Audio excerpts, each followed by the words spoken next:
what is the evidence here that reality is better explained by theism? Here's some of the evidence. It's in an acrostic, crimes, C-R-I-M-E-S. And hopefully this will help you remember what I'm trying to say here. We'll start with the C, the cosmos, that the universe had a beginning. Now, many people call this the Big Bang.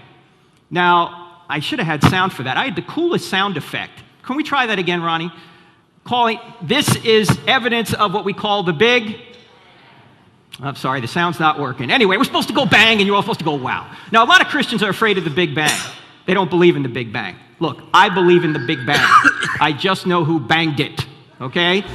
The evidence for the Big Bang is quite good. You even have agnostic astronomers like Paul Davies from Arizona State University saying this: the Big Bang represents the creation event, the creation not only of all the matter and energy in the universe, but also of space-time itself. That space-time and matter had a beginning out of nothing.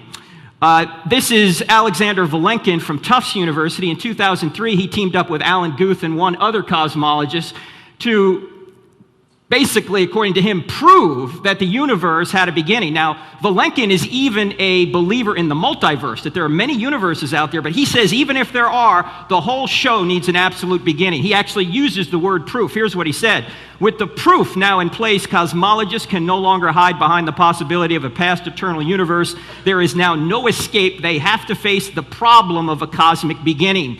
Now, this beginning was not some sort of random explosion. This was a highly fine-tuned, guided event. In fact, from the very beginning, the expansion rate of the universe, if the expansion rate of the universe was different by 1 part in 1,000 million, a second after the Big Bang, the universe would have collapsed back on itself or never developed galaxies. You change the expansion rate, that infinitesimal amount, we're not here. In fact, the expansion rate right now is fine-tuned.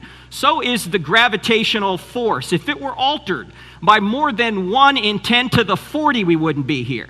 Now, what is that? Well, that's 1 part in 1 with 40 zeros following it. You say, Frank, I can't get my head around it. No, I can't either. Let me give you an illustration. Take a tape measure and stretch it across the entire known universe. By the way, that's a long way. Set the gravitational force at a particular inch mark on that tape measure.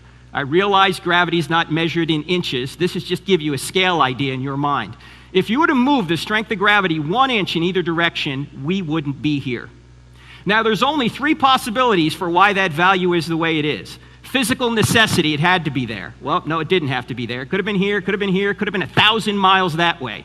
Chance, which really isn't a cause at all. It's just a word we use to describe mathematical possibilities. I don't have enough faith to believe that it just happened to be right there. The third possibility is design, that somebody designed it to be right there. And when you look at all the other constants that are fine-tuned, that seems to make the most sense. In fact, Arno Penzias, a Nobel laureate, he won a Nobel Prize in physics for discovering the remnant heat from the Big Bang called the radiation afterglow. Here's what Penzias said.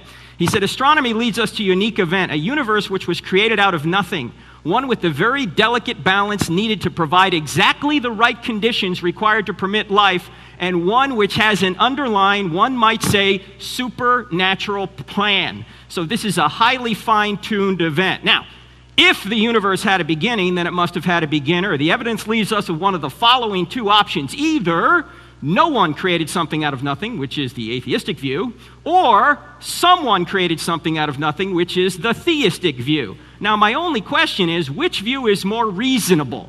That no one created something out of nothing, or that someone created something out of nothing? Seems to me someone. Now, you can ask who made the someone, but it turns out that if this being created space, time, and matter, the being must be spaceless, timeless, and immaterial. Now, if you're timeless, do you have a beginning? No. The cause of the universe is the uncaused first cause. So who made God? Nobody. He's uncaused. He's outside of time.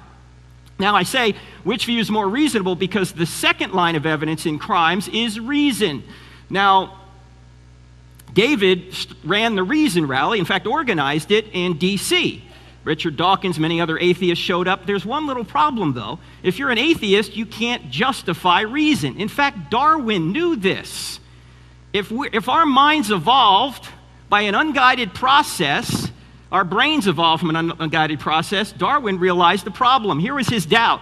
He said, with me, the horrid doubt always arises whether the convictions of man's mind, which has been developed from the mind of lower animals, are of any value or at all trustworthy? Would anyone trust in the convictions of a monkey's mind if there are any convictions in such a mind? Why should you believe your mind or your brain if we evolve with unguided processes? And if we're just molecules in motion, we shouldn't believe anything we think. See, atheism cannot explain our ability to reason. Theism can. Here's why. If atheism is true, our minds are just molecular machines, which means we don't have free will, which means we don't reason, we merely react. Therefore, we shouldn't trust any of our thoughts, including the thought that atheism is true. So atheists are fond of calling themselves free thinkers. The problem is there's no freedom and there's no thinking going on, because you don't have free will and you can't really think, or you can't justify thinking, because we're just molecules in motion. Now, the I in crimes stands for information. And this takes us to the information at the very basis of life. You see this? This is a one-celled amoeba. The Darwinists say we all evolved from a one-celled amoeba. The theory of macroevolution, you've heard it, from the goo to you via the zoo. Well, this is the goo.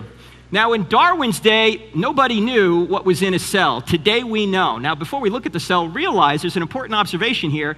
It doesn't say made by God or made by natural forces on it, does it?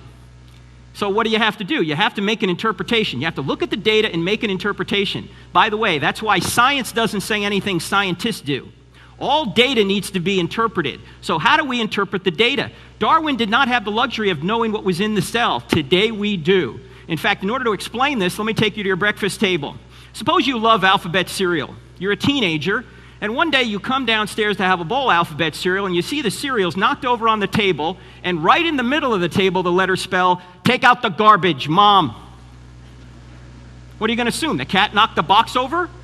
Earthquake shook the house? No, you're going to say that that's intelligent design from an intelligent being, Mom. Or let's say you're walking along the beach and you see in the sand, "John loves Mary." What do you assume? The waves did that? Crabs came out of the water and made that message?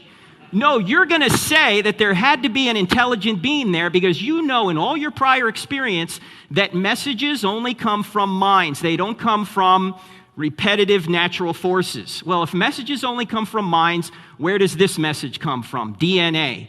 Every living thing has DNA. You have DNA, I have DNA, a banana has DNA. Now, what is DNA? Actually, Bill Gates, who, as you know, is no Christian, put it this way. He said, DNA is like a computer program, but far, far more advanced than any software ever created. DNA is immaterial. It's an immaterial code. Yes, it's expressed in materials, but the order in which the letters appear is not determined by any chemical, biological, or physical process. It's like a software code. Where I come from, codes always come from coders. Microsoft Word was coded, despite the fact that it breaks down a lot, right? So here's the question, or here's the point.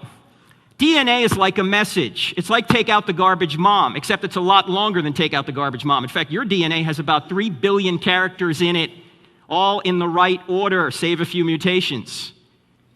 Now, the question is, how much DNA is in an amoeba? Because you could say, well, maybe it evolved. Maybe it started small and got here, and this code just evolved itself. Before I tell you how much is in an amoeba, let me point out that in an amoeba, you could line up several hundred amoebas in an inch. So we're talking about a microscopic little creature here. And in an amoeba, you have about 1,000 volumes of an encyclopedia worth of information in there. Now, to believe that that resulted by natural forces is like believing that the Library of Congress resulted from an explosion in a printing shop, okay? I don't have enough faith to believe that. Information in life seems to require an intelligent cause. Now, if there is no God, this is just a matter of opinion. Why? Because if there's no God, if there's no standard beyond humanity, then this is just your opinion against Hitler's opinion.